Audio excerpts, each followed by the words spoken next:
Health tip of the week.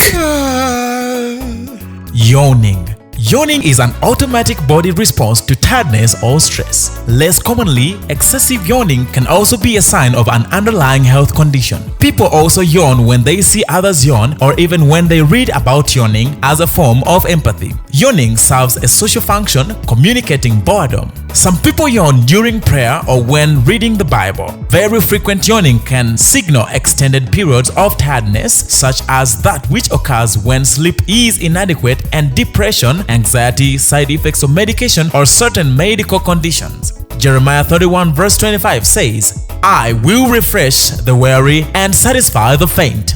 That was the health tip of the week, brought to you by the First Aid and Physical Wellness Ministry of CITAM Eldoret.